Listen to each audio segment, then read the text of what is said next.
Hello everyone, আসসালামু আলাইকুম। This is me Sawda and welcome to my another video. তো আজকের ভিডিওতে মূলত আমি তোমাদের সাথে একটি মেহেন্দি অ্যাপার্টমেন্ট ব্লগ শেয়ার করতে যাচ্ছি। ঈদের আগে আমি বেশ কিছু মেহেন্দি হোম সার্ভিস দিয়েছিলাম, তারই ভিতরে একটি অ্যাপার্টমেন্ট ব্লগ আজকে শেয়ার করছি। তো এটা হচ্ছে গিয়ে এলিসিয়া, গতকাল রাতে আমি ওকে মেহেদি পরিয়ে দিয়েছিলাম, তারই হচ্ছে একটু ছোট্ট ক্লিপ নিচ্ছিলাম যে ওর কাছে ডিজাইনটি কেমন লেগেছে আর ওর ডিজাইনের কালারটা।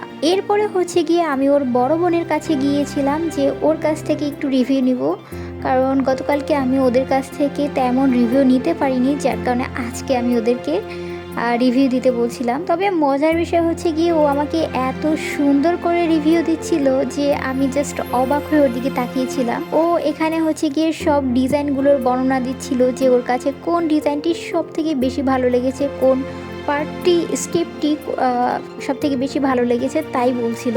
আর এইখানে হচ্ছে গিয়ে আমার লিটল ফ্রেন্ড বাহুবলীর অবস্থা দেখো, ও হচ্ছে গিয়ে ভীষণই ভয় পাচ্ছিল বারান্দায় দাঁড়িয়ে, কারণ এই বারান্দাটা ফাঁকা, আমাদের বারান্দাটা ফাঁকা না, আর এ কারণে ও একটু ভয় পাচ্ছিল। আর আমি ওকে বলছিলাম যে তুই না বাহুবলী, তাহলে এই এতটুকুতে ভয় পেয়ে যাচ্ছিস। আর এই কথা শুনে ও আমার সাথে একটু পার্ট নিয়ে বললো না, ও একদমই ভয় পায়নি, ও জাস্ট এখানে দেখছিল, ভিউ দেখছিল।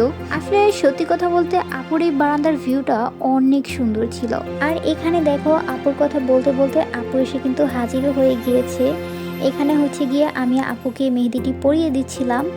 আপু তো ভীষণই খুশি আমার মেহেদি ডিজাইন দেখে, আর আমি মনে মনে ভাবছিলাম যে ডিজাইনটিকে আসলেই এত সুন্দর হয়েছে, আপু যেই পরিমাণে খুশি হয়েছে। এই তো এরপরে হচ্ছে গিয়ে আপু ডিজাইনটি শেষ করার সাথে সাথে আপু আমাদেরকে নাস্তা দিল, আর আমি নাস্তা শেষ করে দেন অন্য আপুদেরকে মেহেদি পরাতে বসে পড়লাম। আর এখানে হচ্ছে গিয়ে আমি আপুর কিছুটা ডিজাইন তৈরি করার পরে আপুর কাছ থেকে পারমিশন নিয়ে কিছুটা ভিডিও ফুটেজ নিয়ে নিলাম, যাতে আমি আমার পেজে শেয়ার করতে পারি, তোমাদের সাথে শেয়ার করতে পারি। এই তো আপুর এক সাইড হচ্ছে গিয়ে কমপ্লিট হয়ে গিয়েছে, আর আমি আপুকে বলছিলাম আপু ডিজাইনটি কেমন হয়েছে একটু রিভিউ দাও। আর আপুর রিয়াকশন দেখে নিশ্চয়ই তোমরা বুঝতে পেরেছো যে আপুর কাছে ডিজাইনটি কত পরিমাণে ভালো লেগেছে। এরপরে হচ্ছে কি আমি এই কিউট বাবুটাকে মেহেদি পরিয়ে দিয়েছিলাম। দেন কিছুক্ষণ পরে ওর আম্মু এসে বলল আমার মেয়েকে যেই ডিজাইনটি করে দিয়েছো ওই ডিজাইনটি তুমি আমার হাতে দিয়ে দাও। এরপরে আপুর কথা অনুযায়ী তার হাতেও হচ্ছে গিয়ে আমি সেম ডিজাইনটি করে দিলাম। আপুর কাছেও জিজ্ঞাসা করতে একদম ভুললাম না যে আপুর ডিজাইনটি কেমন হয়েছে। আপু তো বললো এক কথায় মানে এমন একটা রিয়াকশন দিল যে রিয়াকশনটি দুর্ভাগ্যবশত আমার ক্যামেরায় রেকর্ডিংই হয়নি। এরপরে হচ্ছে গিয়ে আপুর বাকি হাতটিতেও মেহেদি পরিয়ে দিলাম। আপু চাচ্ছিল একদম পুরো হাত ভর্তি করে মেহেদি পরবে, আর আপু যে ধরনের ডিজাইন সিলেক্ট করেছে আমি সেই অনুযায়ী ডিজাইনটি তৈরি করে দিয়েছি। মাশাআল্লাহ এই আপুটিও ভীষণই কিউট ছিল, আমাকে একদমই ডিস্টার্ব করেনি, যদিও তারা কেউই তেমন পেরেশানি দেয়নি আমাকে। আমি একটু ভয়ে ছিলাম যে তারা আমার ডিজাইনগুলো পছন্দ করবে কিনা, কিন্তু তারা সবাই আমার ডিজাইনগুলোর এত বেশি পরিমাণে প্রশংসা করছিল